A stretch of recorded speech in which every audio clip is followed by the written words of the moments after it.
Hey everybody, I'm Stephen Tobias, and yeah, today we're going to talk about Ansible and how Ansible can help you guys automate just about everything in your environment.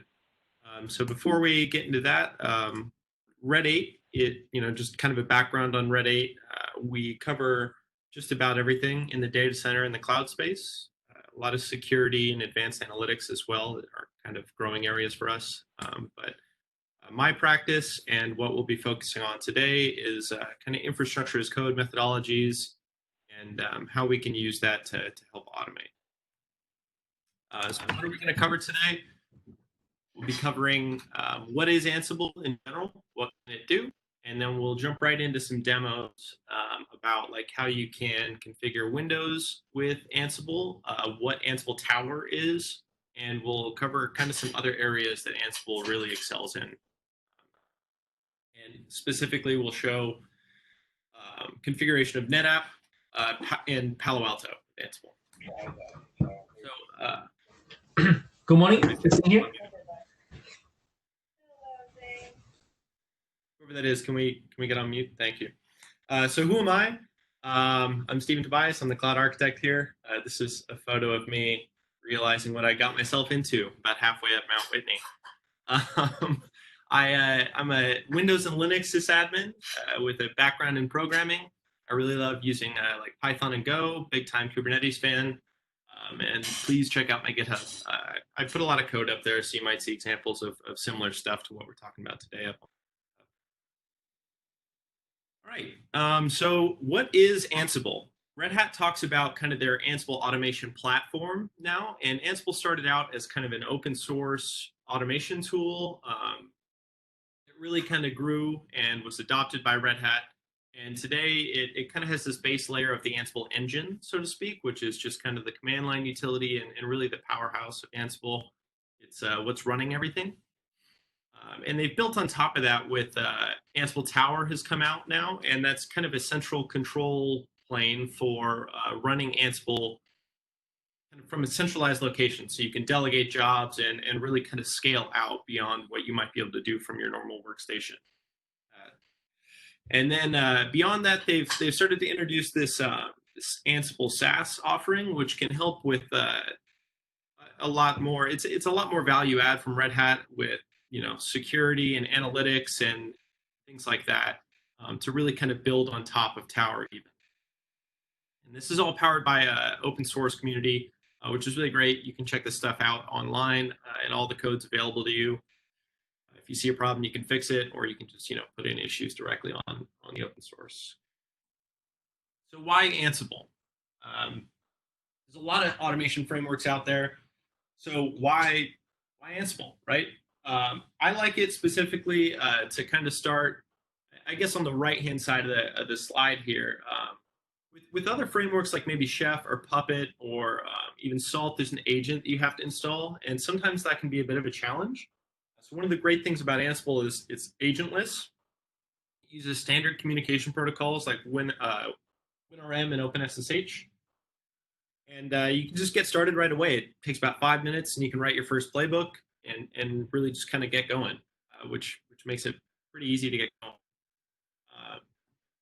It's simple. So when you look at things like Puppet or Chef, they're really kind of complex, and you almost got to be like a Ruby programmer to really see the full power of it. What's great about Ansible is that it's a YAML format, so it's really easy to use. And you don't really need to be a programmer. You can just jump right in. YAML's pretty simple to read. What you see is what you get almost. Tasks are executed in a straightforward sequential manner. And just about every team can use it. It can expand beyond what you traditionally might think of as a use case for Ansible. And in general, building on that point of how flexible it is, it's not just for Linux systems administration anymore. The Windows support is really killer. And beyond that, you can do full-blown workflows for deploying apps. You can do network automation, Cisco or Palo Alto. You can do provisioning with VMware or any cloud provider. And it's really kind of got just this massive ecosystem of modules you can use, and that really kind of it's powerful. In general, one of the things I also like to mention when we talk about why Ansible or why configuration management in general is kind of the power of infrastructure as code. And just to touch on that real briefly, like why do we want that, right? So if you look at what infrastructure as code looks like, you end up with kind of this code review process where you can see and audit changes that you're making. This is our infrastructure right here internally at Red 8. And you can get peer review and make things happen in a more kind of open and clear manner. It allows for easier rollback, easier automation. We'll show that kind of stuff here today. So what can you do with Ansible? We touched on this earlier a little bit. So like things like orchestration, right? Sequential long-running tasks that you need. You can script those in a real easy way with Ansible, all the way through delivery and provisioning and things like that. And it's really great because like you don't need to worry about. There's a concept called idempotence, which means you can run an Ansible script as many times as you want, and you always end up with the same result. So traditional scripting, you might end up with, you have to program all this logic in your script. If this already exists, don't do that. If this doesn't exist, do this, right? Ansible handles a lot of that heavy work for you across kind of all of these different providers. Here's just kind of a sample of some of the providers out there in the ecosystem. We've personally got experience with Palo Alto, F5. We use it a lot with our VMware infrastructure as well as our AWS, and then obviously the traditional operating systems.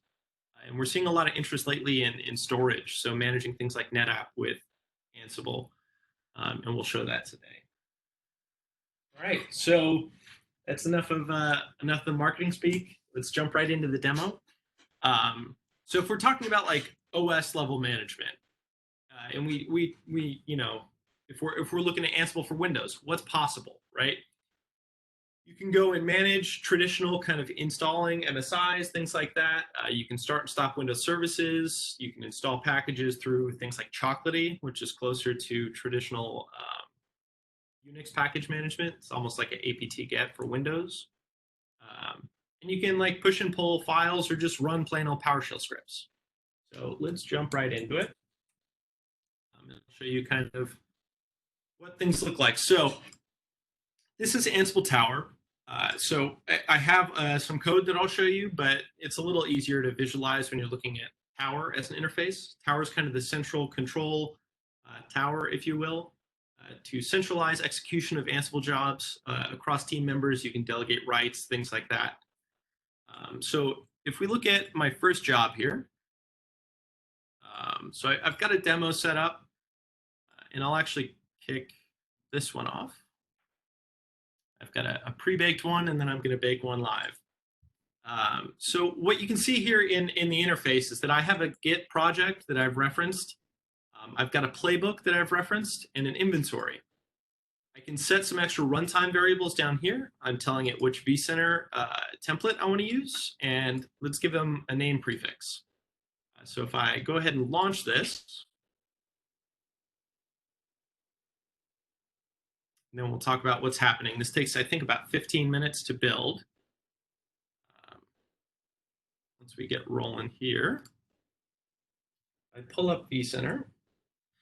So what this playbook is going to do is it's going to build a bunch of Windows systems. It's going to create a domain. It's going to set up DNS, and it's going to join all of those systems into that domain. So you can see here the pre-baked systems. Here we go. We just kicked off.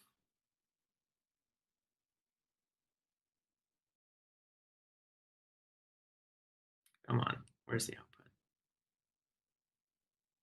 Just a minute. Sorry about that.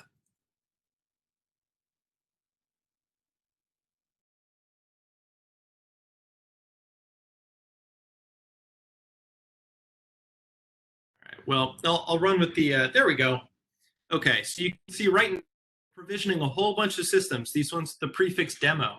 Those are all systems that are coming up live right now. They're all Windows systems, we're going to spin up a domain controller here. It's going to give it an IP, configure all of the domain stuff that we might need to set up, and then join these other client systems into that domain. So kind of the full life cycle is happening here, and you can see it happening. Provision the Windows instances, the workstation instances, Tower, right? And so let's jump into what that looks like and really how simple it is to do that. So this is the playbook that's actually executing in Tower right now. Make it a little bigger for everybody to see. And really, this is what we talk about when we mean simple. I can pull this up right away, and even if I'm not a VMware administrator, I can understand pretty clearly what's going on here. I'm provisioning some instances. I'm using these variables from these files over here. And then I'm going to run these steps. Manage the instances.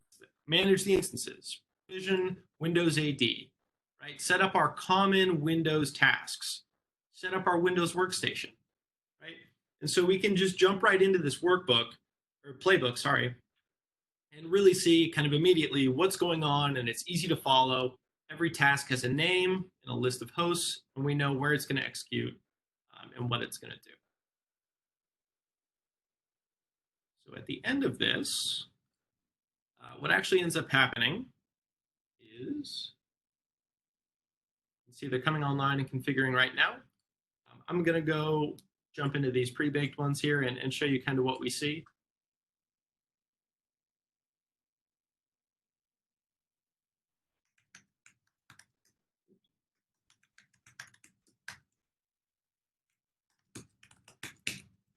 Oops. There we go. So that playbook that's running right now is going to end up with a whole nother set of systems in a whole different domain. But you can see here that I've configured a domain. I've set the computer name. I have all my AD DNS Windows features installed, files and services, things like that. And these other systems have been joined into the domain. So really, like within 15 minutes, I've gone from 0 to like a full live domain, and I could scale this out to multiple environments or subdomains or anything like that, really quite simply, with just a few changes to the playbook or the variables.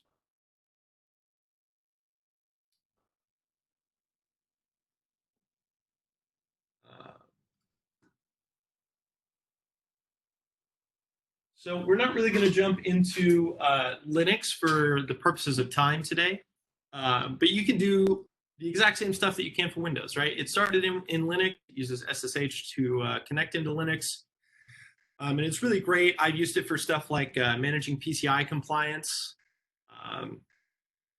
across a fleet of systems, or really scaling out Linux configuration. The support there is great, and they're actually expanding Ansible into orchestrating containers or using things like the operator pattern within Kubernetes, just using Ansible.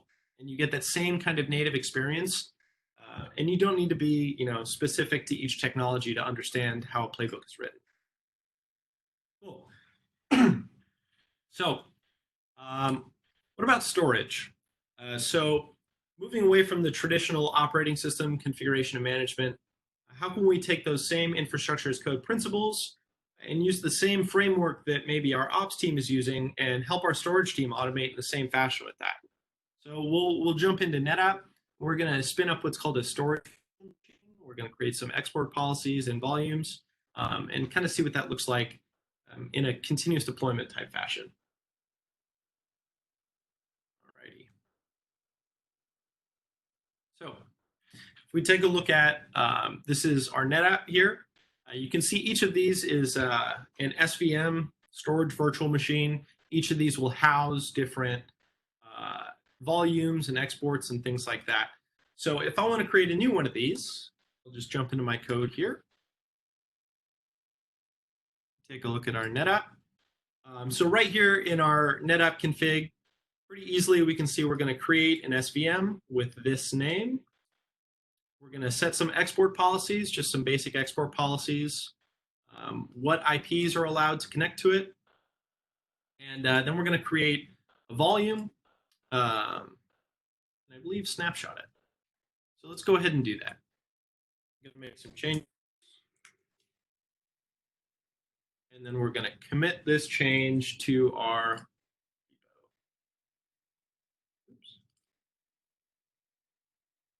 just a second here. CLI action.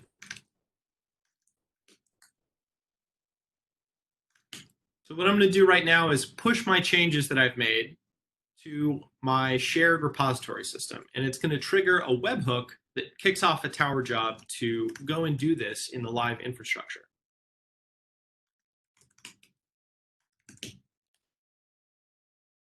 Okay. So if I pull up GitHub, the Ansible webinar, I've just made a commit. It's going to make a change. That's going to fire off a job in Tower.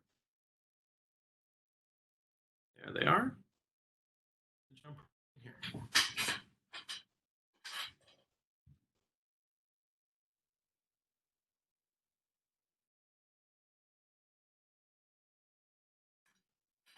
Now what it does right here, GitHub has notified my Tower instance, hey, there's a change to the infrastructure repository. So Tower goes, it pulls down all the latest source code, and then it executes this playbook that we've just seen right here. It's going to execute that against our live infrastructure. It's pretty nifty.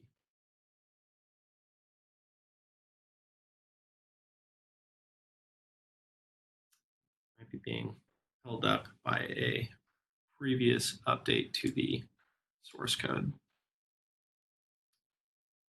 Yeah, we can see that this is the same repository, and so it's holding a lock on that repository. You can only make changes to one piece of a repository at a time in Tower. But you can see right here that we're setting up the Windows domain controllers. This is what we were talking about previously, and really just kind of getting that demo set of instances up and running. All right, we're going to cancel that one for now.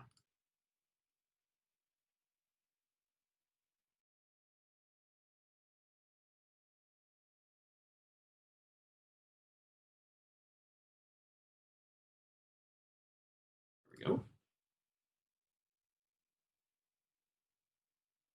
So right now you can see it's running an SCM update job. So it's going to pull our latest code. Once that's complete, it's going to kick off the SVM creation job right here. And we'll see some infrastructure, just like we saw the vCenter VMs provisioned. We'll see some stuff provisioned in the NetApp.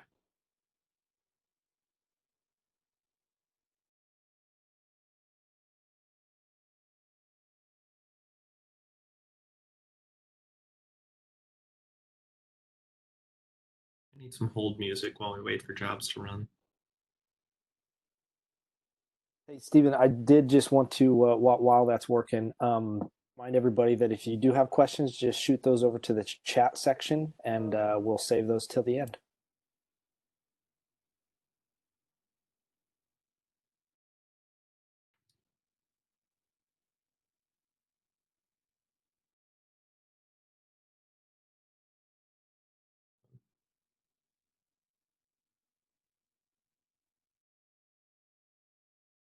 There we go. All right. So we can see that, excuse me, our SVM has been configured. We've set up an export policy. And if we jump over into the NetApp,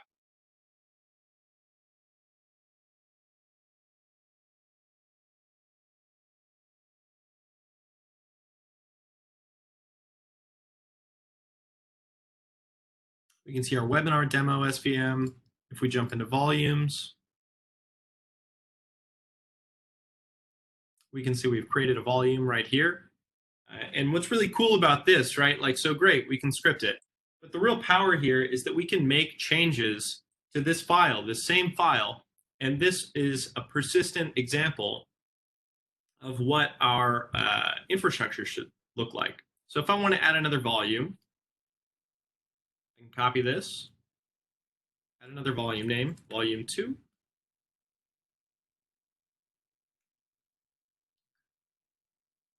Create second flex file.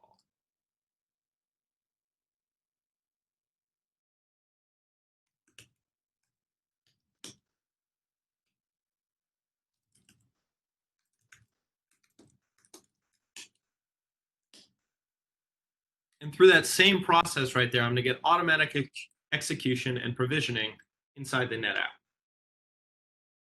That's going to kick off one more job here. You can see that running right here. And we're going to get another volume provision. So there's no real question about what happened, why, or who provisioned what. We can just jump right into our code. And you can see in the commit list here, Stephen added the second flex fall 31 seconds ago. So really you can see line by line who added what to your infrastructure and why. Because commit messages help explain why something happened. Often you tag them to a ticket.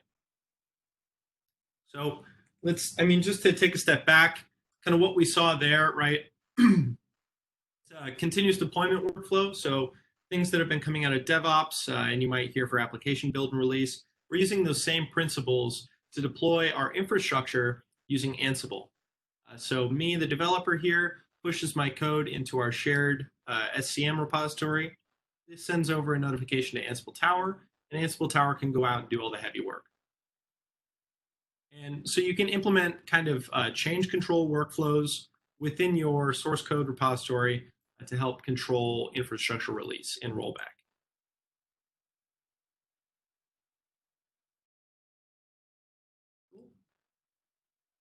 If we jump right in here, we should see, oops, I added it to the wrong repository. I'm going to take these guys, add a list of volumes.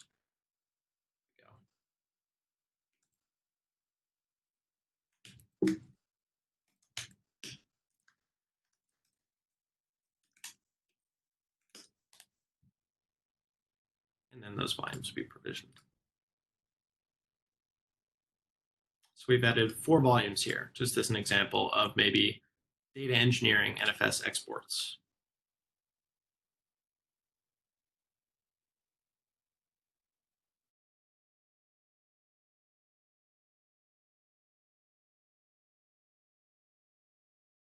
I think I made another.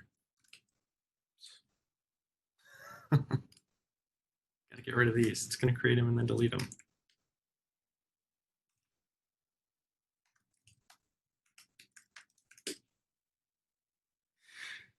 All right.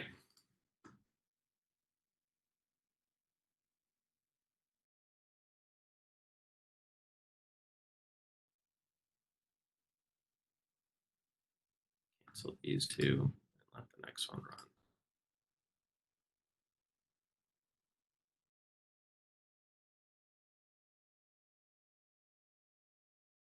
Just get right here. Yeah, so question about Ansible Tower.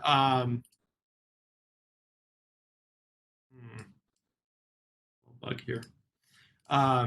You can get, there is an open source distribution of Ansible Tower. So yes, you can find that on the internet. It's called AWX. But Red Hat supports officially the licensed version of Ansible Tower.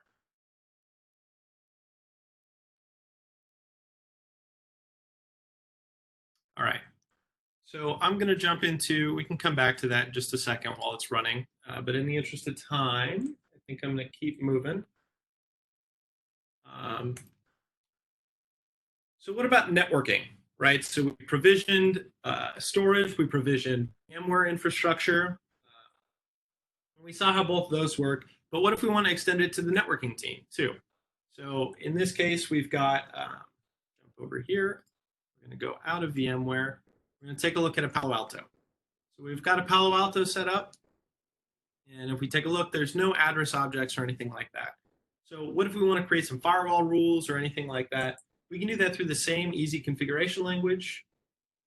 And if we look at our PAN-OS config here, we can create address objects and firewall rules right through Ansible. So let's take a look at what that looks like.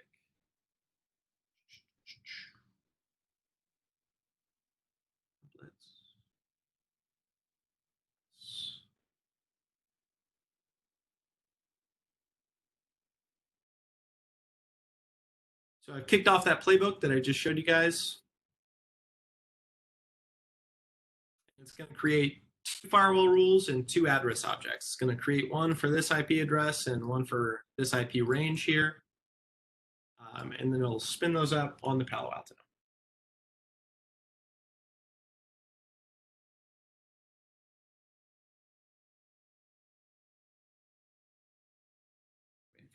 SCM update here.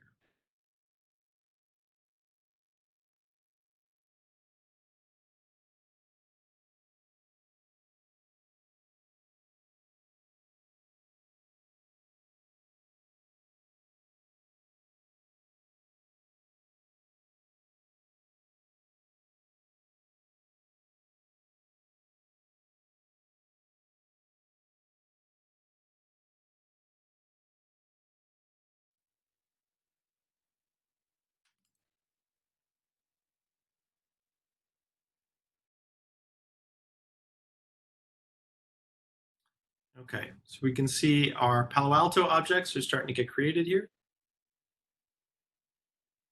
Excellent. If we jump over into the pan, refresh, we can see our objects are created in the Palo Alto. So through the same interface, the same management plane, and the same language, we've configured 4 different technologies now. We've spun up a domain, we've added a bunch of systems to that domain, we've installed software on those systems, we've provisioned VMs in VMware, we've provisioned storage through NetApp, and then we've also configured some Palo Alto firewall rules here. So I have these address objects. If I look over at, where is it? Policies. My security rules, you can see I've got these Ansible rules right here. So the networking team could operate in the same manner as any other team. It really helps with collaboration there.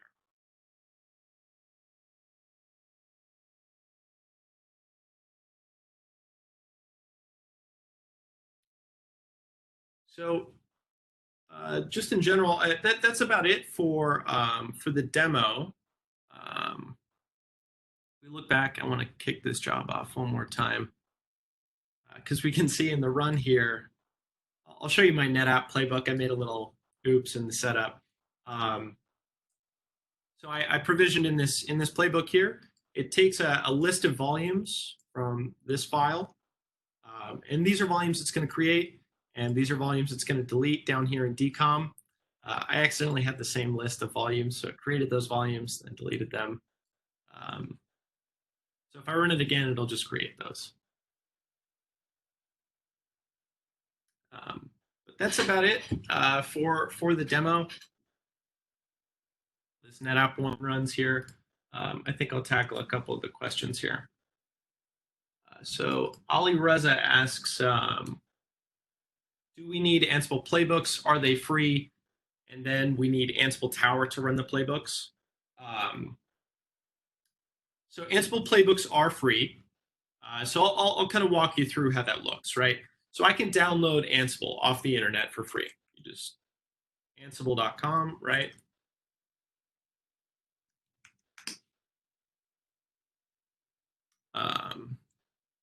Install. So basically, it's just like a yum install or a DNF install, right? It's a Python package. You can download it for free. So Ansible's totally free. And then you write a playbook. So you write a playbook. There's lots available on the internet, but you can write some yourself. So like if we take a look at my NetApp playbook, you write a series of what are called modules or tasks, tasks leverage modules. So you can see right here, I've just told Ansible I would like a series of flex vols with this name on this NetApp, right? And I can execute that locally, or I can use Tower. Tower is great because you can delegate actions. So like, for example, if I want to delegate out like VM provisioning, Tower allows me to let other people do that, even though they don't have access to the NetApp. So like I can make a job like this, and let's see, NetApp volume creation.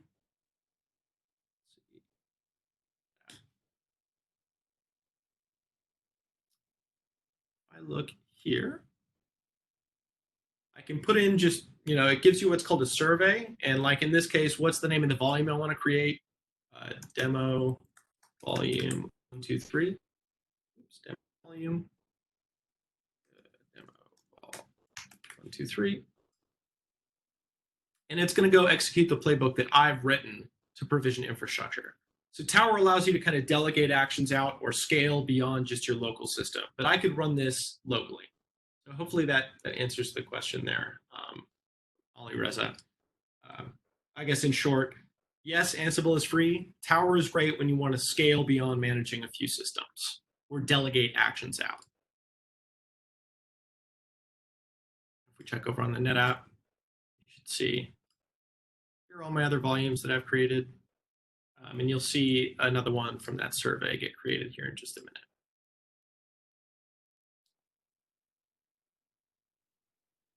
And then Steve, the Cypress team, I believe, asked along that same line, what prevents you from shooting yourself in the foot in case typos or mistakes when creating your own playbooks?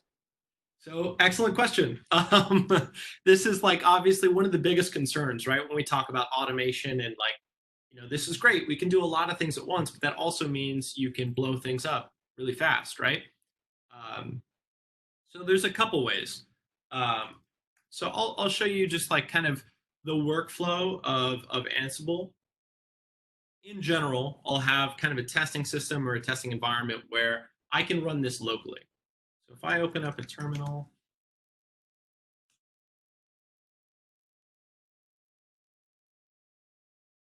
so I can execute these playbooks locally.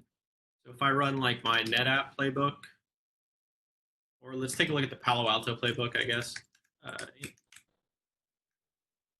NOS.yml. You can actually run what's called a check mode.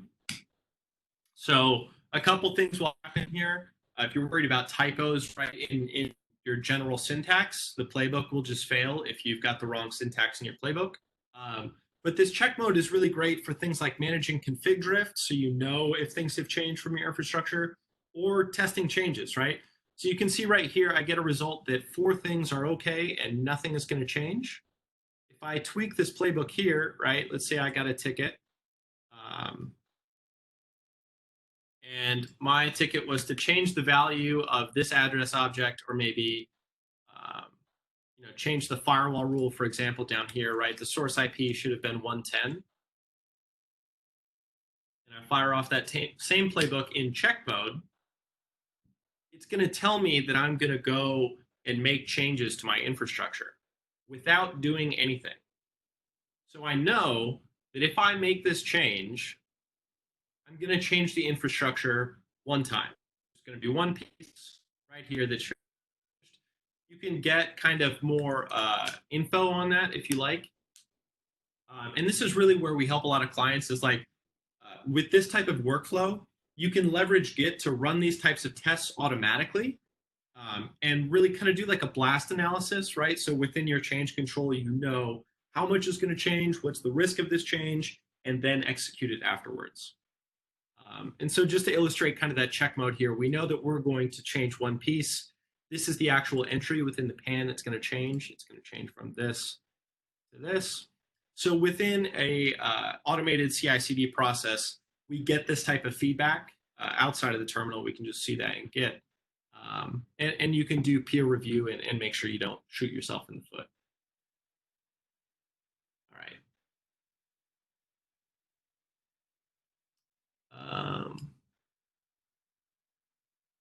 And then there was another question, Stephen, from Himanshu about Tower licensing. Yeah, so Tower is licensed per node. It doesn't matter Windows, Linux, networking, anything like that. You can see like within my inventory, I have 200 hosts here. So each of these hosts is going to be one node. If you're interested in licensing and stuff like that, we'd be happy to set up, POC or do sizing for you. Just reach out after and we can dig down into it.